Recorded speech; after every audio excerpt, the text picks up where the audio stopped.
원박 목사의 아침 묵상 2022년 8월 10일 수요일 아침입니다. 오늘은 요한복음 15장 1절로 5절 말씀을 통해서 갇히지 말고 내 안에 거하라, 이런 제목의 말씀으로 묵상 은혜를 나누겠습니다. 오늘 아침 다행히 인천 지역은 비가 멈췄습니다. 정말 감사합니다.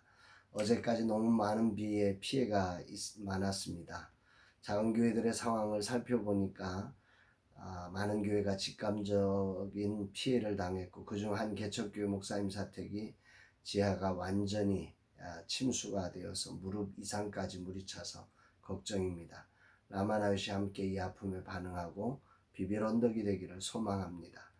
주님, 모든 아픔의 현장을 치유하고 속히 일어서게 하옵소서, 이런 고백을 올려드리게 됩니다.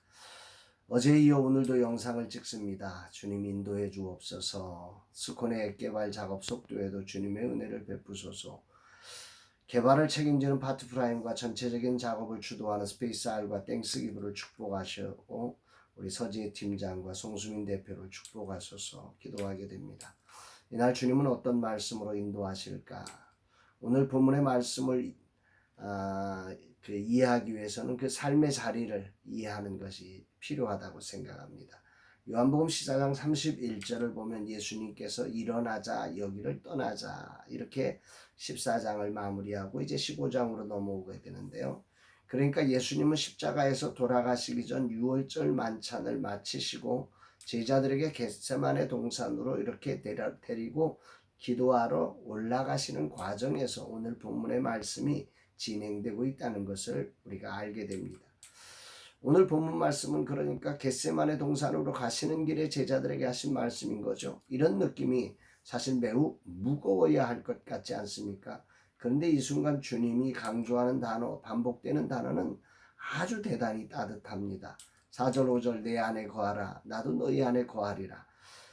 가지가 포도나무에 붙어있지 아니하면 스스로 열매를 맺을 수 없음 같이 너희도 내 안에 있지 아니하면 그러하리라. 나는 포도나무요 너희는 가지라. 그가 내 안에 내가 그 안에 거하면 사람이 열매를 많이 맺나니 나를 떠나서는 너희가 아무것도 할 수 없음이라. 내 안에 거하라. 이제 그 예수 그리스도께서 이제 십자가를 지시고 제자들과 이별하잖아요. 그럼 그 마지막 그 길에서 예수님은 이렇게만 내 안에 거하라고 말씀하시는 거예요. 이 도대체 무슨 말씀일까요? 대단히 무거워야 할 자리에 주님이 부탁하신 것은 다른 게 아니라 내 안에 거하라는 거예요. 특히 앞부분의 그 이유를 나는 참 포도나무에 내 아버지는 농부라서 그렇다는 거예요. 이런 전제를 달아서 우리는 물론 가지고요, 내 안에 거하라고 말씀하고 있는 거죠. 여기 주목해 보아야 될 단어는 참 포도나무라는 단어예요. 참 포도나무라고 하는 표현은 비교의 대상이 있다는 거죠. 포도나무로 일컫는 대상들이 포도 열매를 제대로 맺지 못한다고 하는 그런 어떤 상징적 의미를 갖고 참 포도나무가 예수님이시다, 이렇게 표현하는 거죠. 예수님은 다시 말해서 반드시 제대로 된 열매를 맺게 하시는 그런 포도나무라고 하는 것이고, 거기에 저 농부가 하나님이시라, 여기에 붙어 있으면 반드시 열매가 맺힌다고 하는 사실을 약속하고 있는 거죠. 유월절 만찬을 마치고 겟세마네 동산으로 가는 여정에 예수님은 이 말씀을 하고 계십니다. 그러면서 제자들에게 내 안에 거하라고, 내 안에 거하지 않으면 아무것도 할 수 없다고 말씀한 거죠. 오늘 아침 이 말씀을 깊이 묵상하게 됩니다. 나무와 가지는 연결이 생명입니다. 가지가 아무리 튼튼해도 나무와 연결되지 않으면 그것은 끝입니다. 스콘의 개발을 하고 라마나요 선교를 섬기는 일을 통해서 젊은 세대 사역자들과 작은 교회를 세우는 이런 사역을 하는 저희들에게 있어서 주님은 참 포도나무이시고, 그리고 최고의 농부이신 하나님이 다스리고 계시니 그 안에 거하라고 오늘 저에게 말씀하시는 것 같습니다. 어떤 일을 하다 보면 인생은 어쩔 수 없이 그 일 안에 갇혀버릴 때가 많습니다. 스콘 액개발 안에 갇힌 내 모습을 주님이 말씀의 청진기로 진단하시면서 말씀하는 거죠. 내 안에 거하라. 무슨 일을 하든 이 일 안에 갇히면 그 사람은 엉뚱한 결론에 도달하고 맙니다. 오늘 주님은 내 모습이 너무 스콘의 깨발에 갇혀있고 주님 안에 거하는 삶이 부족하다는 진단을 내리신 거지. 사실 이것이 쉽지 않습니다. 스콘앱을 개발해야 하기에 여기에 집중해야 하는데 어떻게 하란 말인가? 문득 어제 묵상의 말씀이 생각납니다. 주님은 자신이 십자가를 지는 사건을 아버지를 사랑하는 사건이고 아버지께서 명하신 대로 행하는 것이라고 고백하시면서 가장 두려운 순간에 나의 평안을 너희에게 준다. 이렇게 말씀하셨지 않습니까? 그 마지막 순간에도 평안을 끼치는 삶을 살 수 있었던 거죠. 그분은 십자가 안에 갇히지 않고 그 순간 아버지를 사랑했고 아버지의 주신 사명을 행하며 아버지 안에 있음을 보여주신 것입니다. 이것이 오늘 주님이 하시는 말씀의 핵심입니다.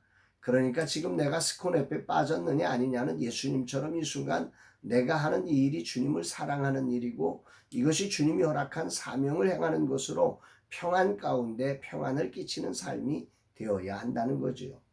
나를 돌아봅니다. 과연 나는 주님 안에 거하고 있는가? 스콘 앱에 갇힌 사람인가?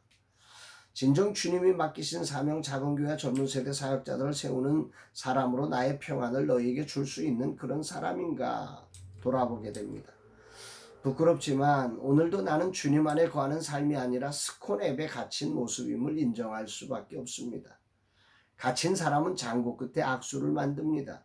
여기서 빨리 탈출해야 합니다. 나는 갇힌 줄도 알지 못하는 어리석은 자에 불과하지요. 그럼에도 오늘 말씀의 청진기로 저를 진단해 주시는 주님께 감사할 뿐입니다. 어찌하든지 오늘 내 사명에 갇히지 않고 주님 안에 거하는 삶이 되기를 간절히 소망하며 결단해 봅니다. 주님, 이 종이 그렇습니다. 늘 이 안에 갇혀버립니다. 예수님의 제자들이 그랬던 것처럼 이 종도 그렇게 갇혀버렸습니다.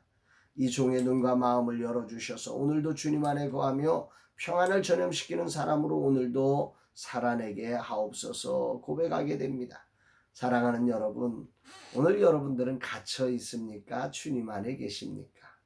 우리의 삶을 한번 말씀의 청진기로 이렇게 진단해 보면서 저와 여러분들의 삶이 갇힌 인생이 아니라 주님 안에서 정말로 참포도나무이신 주님 안에 그 풍성한 열매를 맺는 저와 여러분의 삶 되시기를 주의 이름으로 축복합니다.